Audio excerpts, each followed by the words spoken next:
વિદ્યાર્થી મિત્રો, આપણે ફેઝ રૂલમાં આની પહેલાં ઘણા બધા 4 થી 5 લેક્ચર લીધા. આજે પણ પાણી અને બીજા દ્વિક્ષાર, બે ક્ષાર ભેગા થાય અને દ્વિક્ષાર ડબલ સોલ્ટ બને એવી પ્રણાલી માટેની ચર્ચા કરશું. ડબલ સોલ્ટ તો બને, પરંતુ એમાં બે જુદી જુદી પેલી છે કે એકમાં વિઘટન થતી હોય એવા દ્વિક્ષાર, પાણીની અંદર પાણી દ્વારા વિઘટન થતું હોય એવી એક પ્રણાલી, અને એક પાણી દ્વારા વિઘટિત ન થતી હોય એવી પ્રણાલી, એવા બે દ્વિક્ષાર ડબલ સોલ્ટ બનતા હોય એની પ્રણાલી છે. ફોર એક્ઝામ્પલ આપું, તમે રૂટીનમાં એવા વાપરો જ છો કેમિકલ, એટલે તમને વધારે આઈડિયા આવશે કે ડબલ સોલ્ટ કોને કહેવાય. ફેરસ એમોનિયમ સલ્ફેટ એ ડબલ સોલ્ટ છે. એવી જ રીતે ફટકડી, જેને કે એલમ, પોટેશિયમ એલમ, એ પણ ડબલ સોલ્ટ છે. આમ ડબલ સોલ્ટ છે એ પાણીમાં વિઘટન થતા હોય એ પણ કહેવાય, અને વિઘટિત ન થતા હોય એવો, એનો ડાયાગ્રામ આપણે જોવાનો છે. તો એનું ટાઇટલ પહેલાં લખીએ, પાણી દ્વારા વિઘટિત થતી ન હોય, પાણી દ્વારા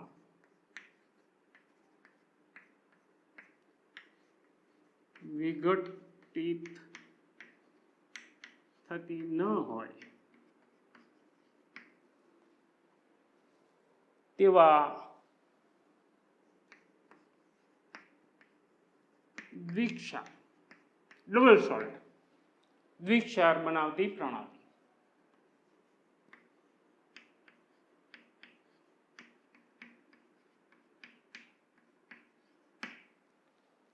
એટલે કે formation of double salt not decomposed by water.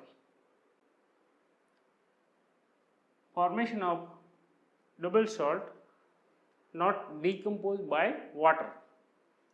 તો આવી પ્રણાલીનું ઉદાહરણ લઈએ તો એ પ્રણાલી છે એ H2O, AgNO3,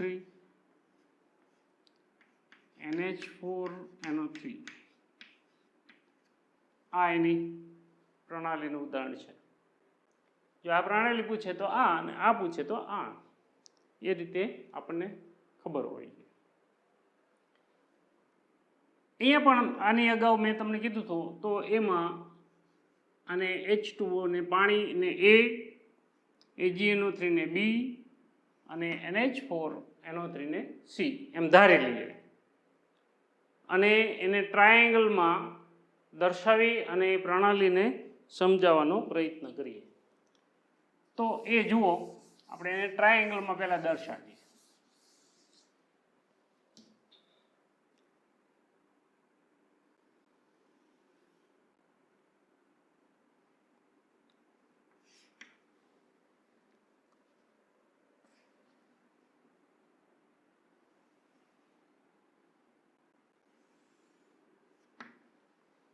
આ ટ્રાયેંગલ બન્યું.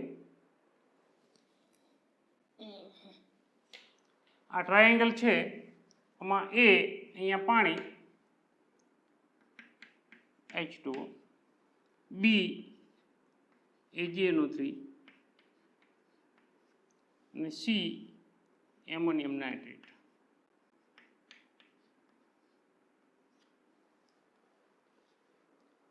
આ પ્રણાલીમાં આ AgNO3 અને એમોનિયમ નાઇટ્રેટ વારી ઘડી આપણે નામ નહીં બોલીએ, પદાર્થ A, પદાર્થ B અને પદાર્થ C એવું જ નામ બોલશું. પદાર્થ A છે પાણી છે, તો અહીંયા પદાર્થ B અને પદાર્થ C સોલિડ સ્વરૂપમાં હોય ત્યારે મિશ્ર કરી દઈએ તો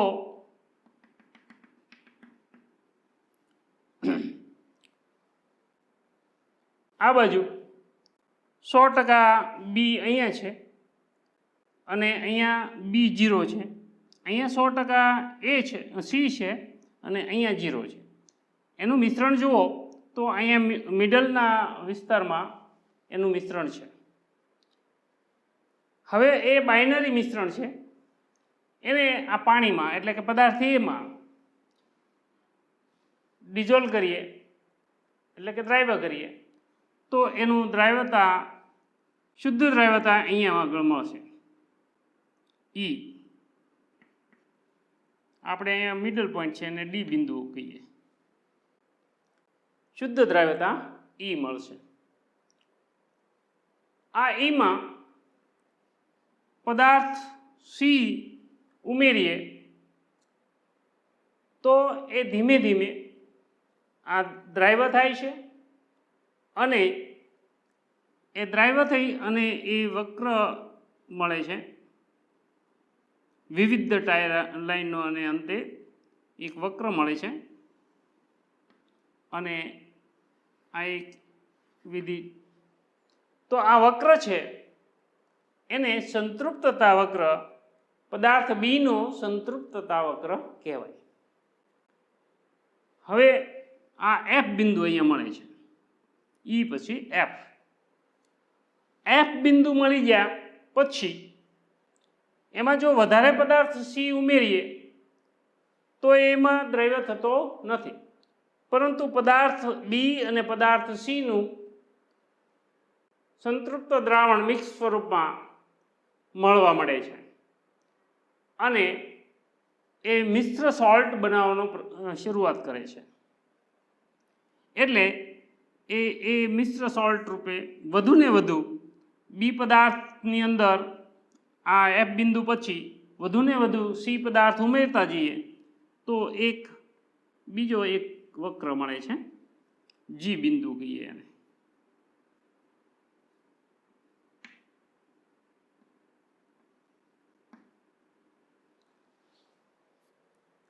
તો આ એફ જી બિંદુ છે એ ડબલ સોલ્ટ માટેનું, એટલે કે આનું સંતૃપ્ત દ્રાવણ પણ છે અને પદાર્થ સીનું સંતૃપ્ત દ્રાવણ પણ છે.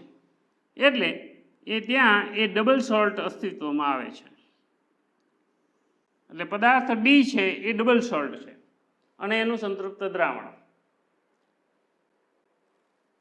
એ જ રીતે પદાર્થ સી છે એમાં પાણી એટલે કે પદાર્થ એ ઉમેરીએ તો એ શુદ્ધ સ્વરૂપેનું અહીંયા સુધી દ્રાવ્ય થાય છે.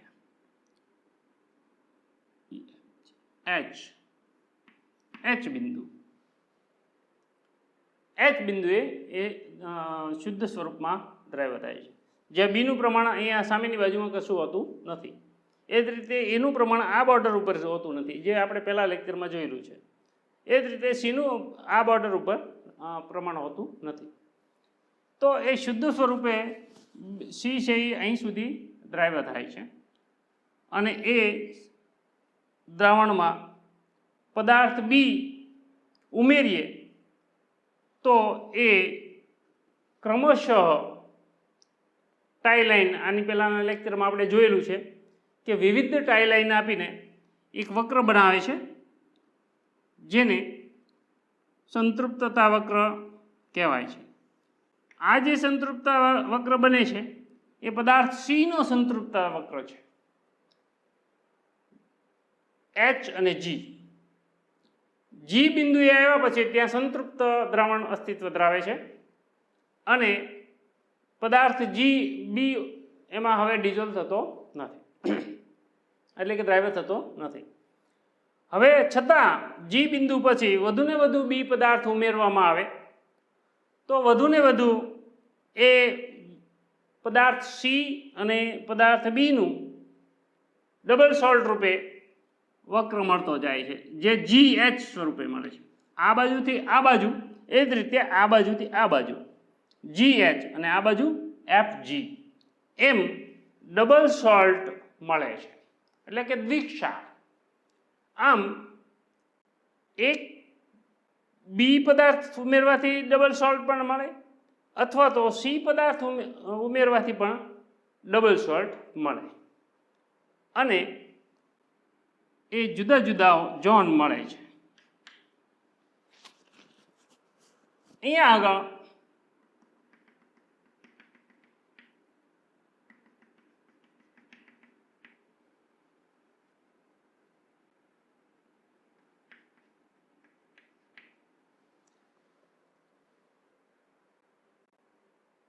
આગળ જુઓ તમે આ ક્ષેત્રફળ છે તો ક્ષેત્રફળ બી છે, ક્ષેત્રફળ બી ઈ અને એફ એમાં ઘન પદાર્થ બી, સંતૃપ્ત દ્રાવણ અને પદાર્થ સી નું મિશ્રણ હોય છે, એટલે કે બી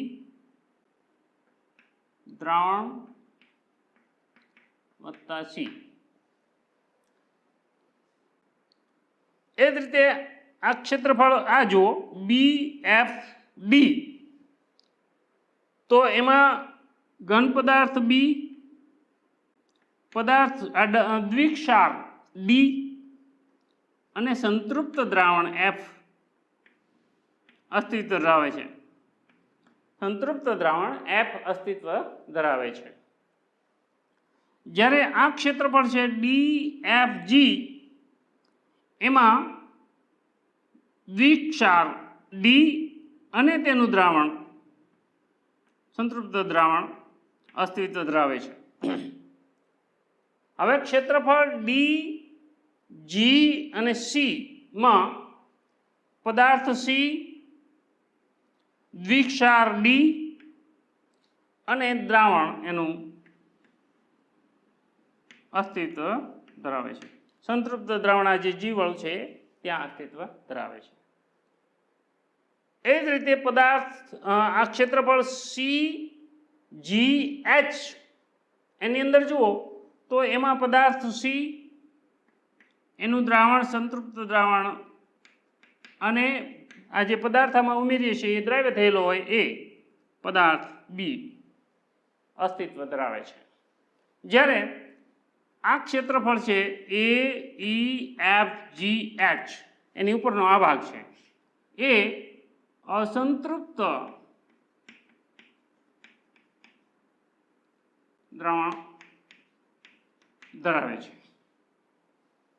જ્યારે આ એફ જી વક્ર છે એ વક્રને દ્વિક્ષારનો સંતૃપ્તતા દ્રાવ્યતા વક્ર કહેવાય છે. ઈ એફ ને પદાર્થ બી નો સંતૃપ્તતા વક્ર કહેવાય છે, દ્રાવ્યતા વક્ર કહેવાય છે. જ્યારે આ એચ જી ને પદાર્થ સી નો સંતૃપ્તતા દ્રાવ્યતા વક્ર કહેવાય છે. આમ આ ડાયાગ્રામની અંદર પદાર્થ બી અને સી ના મિશ્રણથી વધુમાં વધુ એક દ્વિક્ષાર બને તો દરેક દ્વિક્ષારને પોતાનો લાક્ષણિક સંતૃપ્તતા વક્ર હોય છે. આ સંતૃપ્તતા વક્ર પોતાનો લાક્ષણિક સંતૃપ્તતા વક્ર હોય છે. અહીં દ્વિક્ષાર ખરેખર રાસાયણિક રીતે સાચું કમ્પાઉન્ડ છે જે ફેઝ ડાયાગ્રામમાં દર્શાવેલ છે. આકૃતિમાં ત્રિકોણના શિરોબિંદુ એ માંથી બી, અહીંયા ત્રિકોણના શિરોબિંદુ એટલે કે એ પાણી અને ડી દ્વિક્ષાર ડી ને જોડતી રેખા આ રેખા ને જોડતી રેખા જો વક્રરેખા એફ જી ને છેદે, જે અહીંયા છેદે છે તો બતાવે છે કે દ્વિક્ષાર પાણીની અંદર સ્થાયી સ્વરૂપ છે.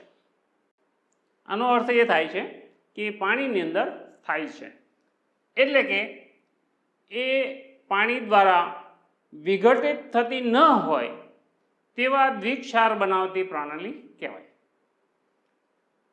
હવે એ સિવાયની પાણી દ્વારા વિઘટિત થતી હોય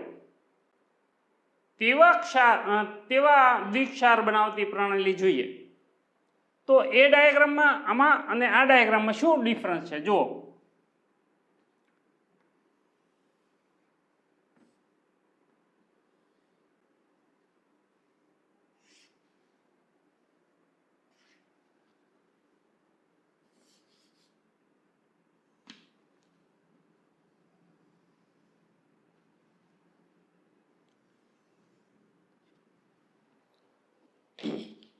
તો અહીંયા અને આમાં શું ફરક છે જો અહીંયા પદાર્થ એ હવે એની પ્રણાલી પાછી જુદી છે એ પ્રણાલીનું નામ લખીએ આપણે H2O AgNO3 અને KNO3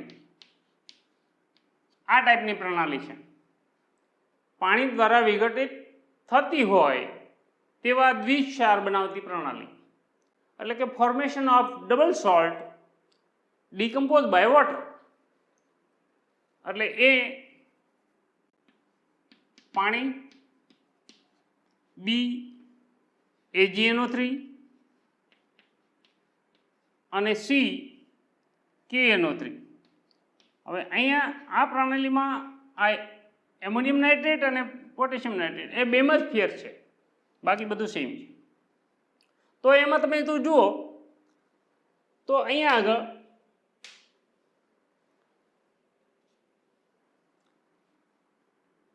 આ પદાર્થ બી ની અંદર સંતૃપ્તતા વક્ર મળે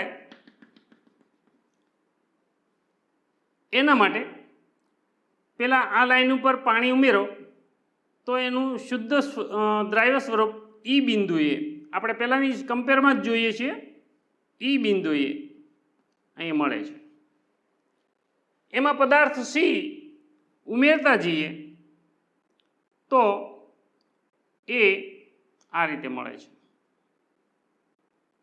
અને વિવિધ ટાઈ લાઈનને અંતે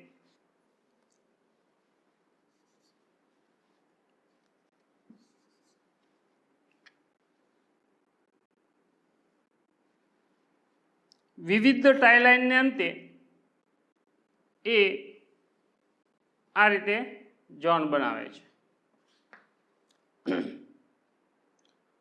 એ જ રીતે એમાં અહીંયા F બિંદુ મળે છે હવે જો એમાં પદાર્થ સી વધુ ને વધુ ઉમેરતા જઈએ તો F બિંદુ પછી એ દ્રાવ્ય થતો નથી અહીંયા આગળ જેમ થતું હતું એ જ રીતે પણ ડબલ સોલ્ટ બનાવવાનું ચાલુ કરે છે અને ડબલ સોલ્ટનો દ્રાવ્યતા વક્ર આ રીતે મળે છે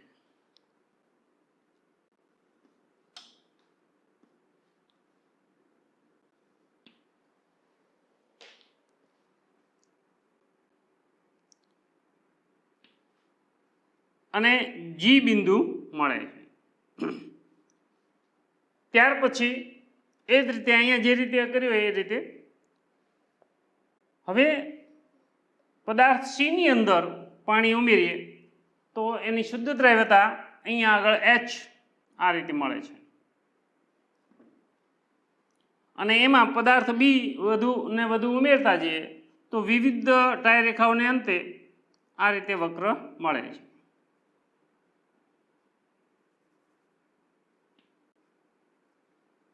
અને વિવિધ ટાઈ રેખાને અંતે આ ઝોન મળે છે હવે જે આ ડબલ સોલ્ટ છે એ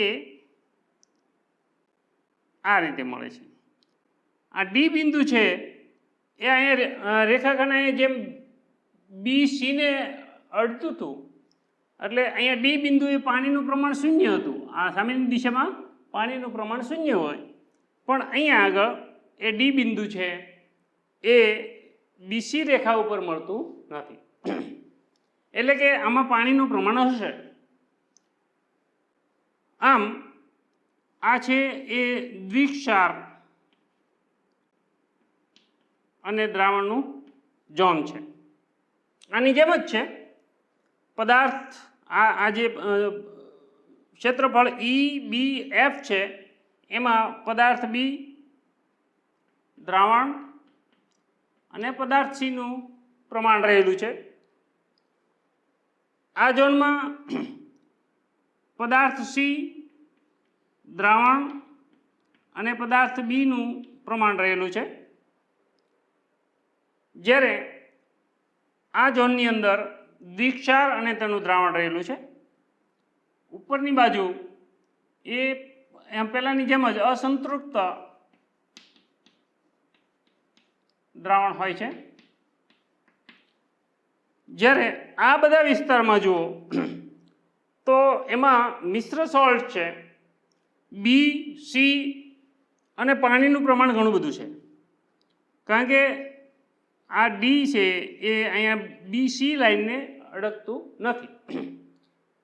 એટલે આ જે ત્રિકોણનું શિરોબિંદુ છે એમાંથી પસાર થતી રેખા જુઓ તમે તો એ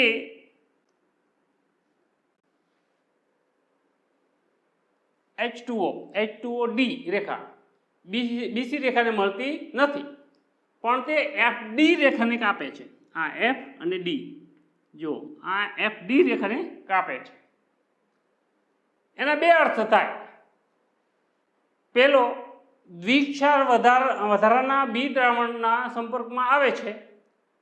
દ્વિક્ષાર વધારાના B દ્રાવણના સંપર્કમાં આવે છે, બીના દ્રાવણના, ત્યારે તે અચળ રહે છે.